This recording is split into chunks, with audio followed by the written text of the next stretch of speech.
안녕하십니까. 플랜츠 컴퍼니의 시골란스입니다. 오늘 이렇게 카메라를 켠 이유는 생활의 팁이라고, 식물 생활의 팁을 전달해주는 컨텐츠를 해보려고 이렇게 카메라를 켜게 되었습니다. 무름병에 대해서 말씀을 드렸었는데, 통상 이게 무름병이라 하면은 사람들이 그렇게 알고 있으세요.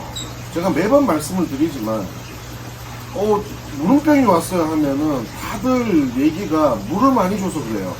물을 많이 줘서 그럴 수 있는데 단지 물을 많이 줬기 때문에 무름병이 온다? 그거는 아닌 것 같더라고요. 통상 무름병이 오는 거는 물을 많이 줘서, 물을 많이 먹어서 무름병이 걸리는 게 아니고, 물을 많이 줘서 어떤 변화가 생겨서 균이 발생해서 그 병원균 때문에 뿌리가 물러서 오는 게 무름병입니다. 이 무름병이 어떻게 오는 거냐 하면은, 제가 늘 말씀드리는 게, 화분 안에는 박테리아와 균이 발생을 하게 돼 있습니다. 어떤 화분이든. 근데 그 균이 발생하는 종류가 호기성, 현기성, 이 두 개가 대표적으로 발생을 하게 되는데, 호기성 박테리아는 산소가 필요한 박테리아고, 현기성 박테리아는 산소가 필요 없는 박테리아입니다. 이 현기성 박테리아가 문제가 뭐냐 하면은, 현기성 박테리아가 발생을 하고 추가적으로 이제 곰팡이균이라는 게 발생을 하는데, 이 곰팡이균 중에서는 병원균이라는 곰팡이균이 있습니다. 이게 발생을 하게 되면은 뿌리가 무르고 뿌리에 붙어서 이제 식물한테 안 좋은 병이 발생을 하는 거죠. 그래서 오는 게 무름병입니다. 그러면은 이제 호기성 박테리아는 뭐냐? 호기성 박테리아는 산소를 요하는 박테리아입니다. 호기성 박테리아가 발생을 했을 때 동일하게 곰팡이균이 발생을 하는데, 여기서 발생하는 곰팡이균은 토지를 응축시켜주고, 토지를 더 단단하게 해주고, 영양소가 뭉칠 수 있게, 분산 안 되고 뭉칠 수 있게 크게 좋은 영향을 주는 게, 물을 많이 줘서 무름병이 오면은 물에다 수경 재배를 하게 되면은 다 무름병이 와야 되는 거 아닙니까? 오늘 하고 싶은 게 뭐냐 하면은, 내가 그냥 일상생활을 하면서 내 주위에 있는 것들로 만들어서 치료할 수 있는 방법을 좀 공유하고자 합니다.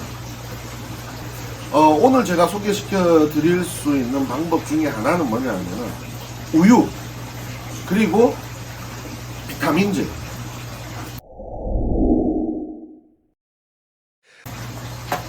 이 비타민제는 통상 일반 가정집에서 비타민은 대부분 먹으시잖아요. 그러면 보통 이제 비타민제를 먹으면은 종합 비타민제를 드시잖아요. 근데 정작 제가 말씀드리고 싶은 거는, 이제 비타민 중에서도 식물한테 그 상황에 맞게 물렀을 때, 아니면은 삽수로 자르거나 뿌리를 빨리 내야 되고 얘를 빨리 건강해지게 할 수 있는 비타민제는 비타민 B1입니다.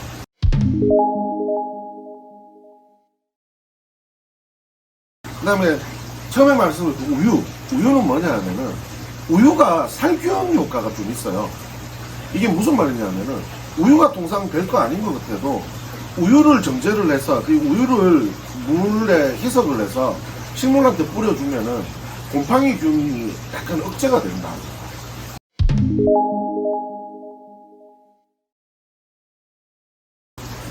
물 한 30에서 50ml, 이제 좀 작은 양 있잖아요. 작은 양에 이제 실온물이죠. 이 정수물이나 아니면은 그런 일반적인 물 한 30에서 50ml에 그 우유 중에서도 유통기한 지난 거 말고 좀 신선한 우유 있잖아요. 신선한 우유를 이 당도가 높은 거 말고, 이 찾아보시면은 당도가 아예 없는 무당 우유가 있고, 이거는 저도 좀 찾기가 어려워가지고 그냥 저당 우유로 해서 한 스푼, 저희들 밥 먹는 숟가락 있잖아요. 그거 한 스푼 정도 그 30에서 50ml의 물에 넣고, 그 다음에 요 비타민 하나를 넣어서 녹입니다. 그래서 정제를 해서 그 물에 이제 물렀던 애 있잖아요. 물렀던 애를 이제 뿌리 물렀는 거, 말랐는 거, 좀 상했는 거, 부분도 정리를 하시고 잎도 정리를 하셔가지고 그거를 담궈요. 거기에 한 30분 정도 담궜다가 빼서 그거를 이제 그 물기를 깨끗이 닦아서 이제 잘렸던 부분 있잖아요. 인위적으로 잘랐던 어쨌든 오늘 잘렸던 부분은 아물지가 않잖아요. 그럼 또 그걸 그대로 했을 때 또 균이 또 발생을 할 수 있는 그 상황이 생길 수가 있어서 그 부분에 이제 마감 처리를 해야 되겠죠. 근데 그 마감 처리도 제가 팁을 드리자면은 통상 다들 그렇게 쓰실 거예요. 계피가루나 아니면은 일제 그 바르는 거 있잖아요. 일제 바르는 거 통상 제가 이름이 생각이 안 나는데 게를 쓰거나 많이 하시잖아요. 근데 이 두 가지가 좀 번거로워요. 계피가루는 좀 구하기도 좀 전통시장에 있으면 구하기는 쉬운데 그게 아니면은 또 그거마저도 구하기 힘들고 그 다음에 일본 제품에 나오는 그거는 또 온라인에 사야 되고 오는 시간도 좀 있잖아요. 이럴 때 진짜 급하게 이럴 때 그때 쓸 수 있는 게 치약입니다. 치약이 진짜 좋아요. 치약을 짜서 그 절단 부위에 바릅니다. 바르고 난 다음에 한 20분 정도 놔두면 바르거든요. 굳어요. 그렇게 해서 케어를 해주십니다. 그러면 이 치약이 또 살균 효과가 있고 그 다음에 굳었을 때 외부 침입을 방지해줘요. 치약 한번 써보십시오. 정말 좋습니다. 아무튼 그렇게 해서 이제 담궜다가 빼서 이제 치료를 다 해주고 치약이라든지 마감을 해주시고 이거를 그냥 식재하냐? 아닙니다. 그냥 또 흙에 했을 때 문제가 발생을 할 수 있는 범위가 크고 얘가 완전히 이제 건강한 개체로 사는 확률 자체가 좀 떨어지잖아요.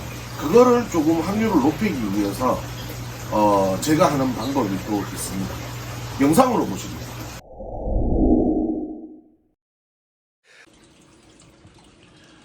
지금 보이시는 게 잠시만요. 이게 이제 알로카시아 드래곤 브레스예요. 지금 여기가 이제 뿌리 부분이었었고 여기가 이제 탑이었죠. 상부였는데 다 물렀었어요. 무름병이 진짜 심하게 와서 제가 이것도 늦게 제가 발견을 해서 지금 급하게 요 정도로 조치를 취했어요. 일단은 조치를 취했고 치료약을 만들어서 얘를 이제 케어를 해서 식재를 한 후에 이제 제가 봤을 때 한 일주일이나 한 보름 정도면은 어느 정도 윤곽이 잡힐 것 같거든요. 얘는 진짜 쪼매난데 얘는 뭐냐 하면은 미셸하고 자라 하이브리드입니다. 미셸 자라. 그리고 얘도 이제 바텀 부분이었어요. 진짜 끝부분 뿌리 쪽의 바텀을 제가 자르고 혹시나 싶어서 식재를 했는데 얘도 아니나 다를까 약간 무름병이 와서 얘도 같이 조치를 취하고 이제 성장 환경을 좀 관찰을 좀 해보려고 합니다. 이제 얘네들을 케어를 이제 하려고 하는데 자, 준비해야 될 거는 요렇게 이제 그냥 플라스틱 그냥 컵 요 정도에 요렇게 얘네들을 담아줘요. 담아주고 미리 말씀드렸던 이거는 이제 비타민 B1과 그 다음에 우유하고 요 두 개밖에 안 섞었어요. 두 개 섞은 거예요.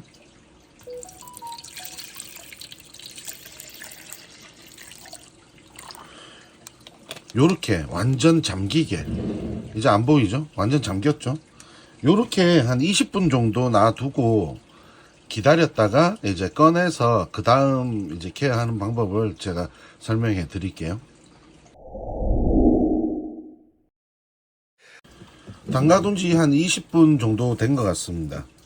그래서 지금 만들어 두었던 그 치료제 역할을 하는 그거는 제가 따로 보관을 했습니다. 그거 같은 경우는 분무기에 담아 두셨다가 이제 식물한테 하루 이틀 사이에 다 뿌려 주시면 됩니다.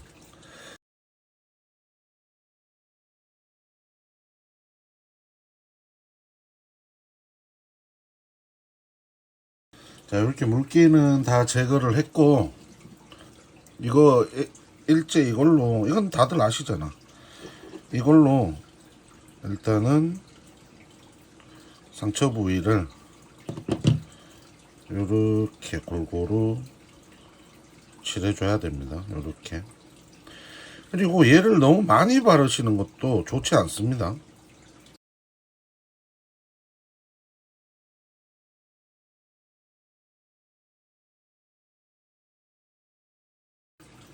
하부 부분은 이렇게 보이시지만 이렇게 파고 들어가는 부분도 제가 다 긁어내고 해서 요 안쪽도 다 발라주시면 좋아요.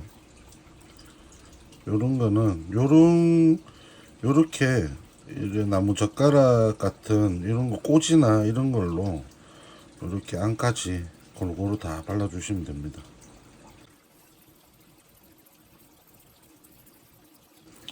그리고 다 바르시고 얘네들을 좀 말려야 돼요. 그대로 담으시면은 안 돼요.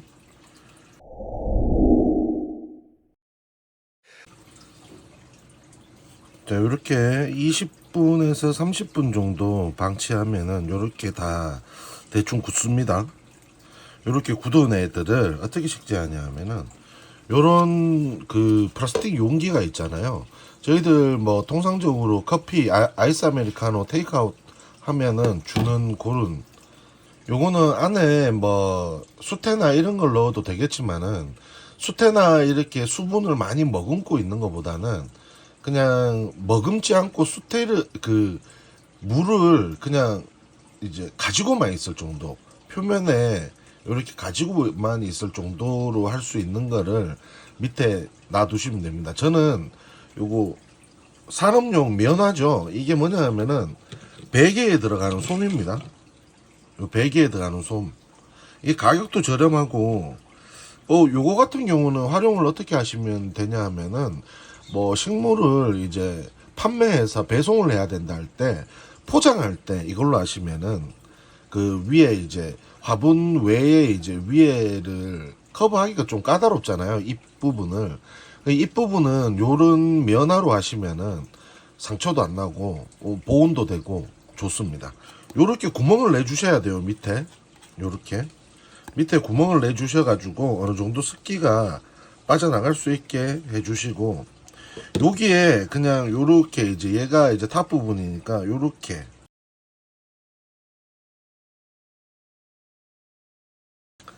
분무기로 물을 이렇게 뿌려줍니다. 그러면은 면화는 물을 흡수한다기보다는 그냥 그냥 이슬이 내린 것처럼 이렇게 보관만 하는 역할입니다. 요렇게. 어차피 물은 시간이 지남에 따라서 이제 배수층으로 내려가기도 하고 증발도 되니까 그렇게 해서 요렇게 뚜껑만 덮어 두시고 보관하시면 됩니다. 얘가 이제 어떻게 성장하고 변하는지 한번 지켜보도록 하겠습니다. 영상으로 보셨다시피 뭐 이 컵 자체도 일반 시중에서 손쉽게 구할 수 있는 거잖아요. 뭐 커피숍에 가서 아이스 아메리카노 테이크아웃 해서 먹고 남는 이 통을 안 버리고 가지고 계셨다가 쓰시면 됩니다. 면화를 쓰시는 이유는 제가 동영상에도 말씀을 드렸지만 얘가 어찌됐든 건강하지 않은 개체에 무리한 물과 무리한 영양소가 들어가면은 또 삼투압에 의해서 얘가 수분을 뺏기거나 더 안 좋아집니다. 그렇기 때문에 수분을 머금고 있는 것이 아니고 수분을 그냥 안 흘러버리고 그냥 이렇게 가지고 있을 정도.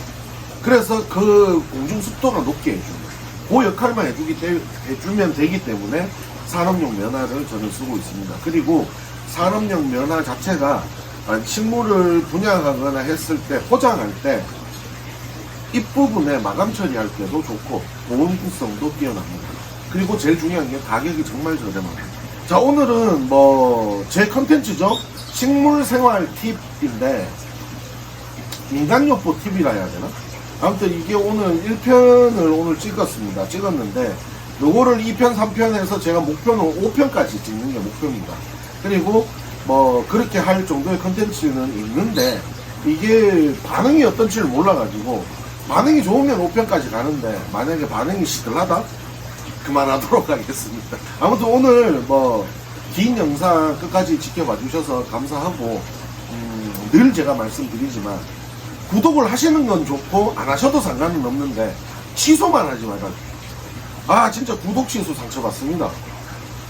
제발 그것만 부탁드리겠습니다. 아무튼 오늘 지금까지 플랜츠 컴퍼니의 시골란스였습니다. 다음에 뵙도록 하겠습니다. 감사합니다.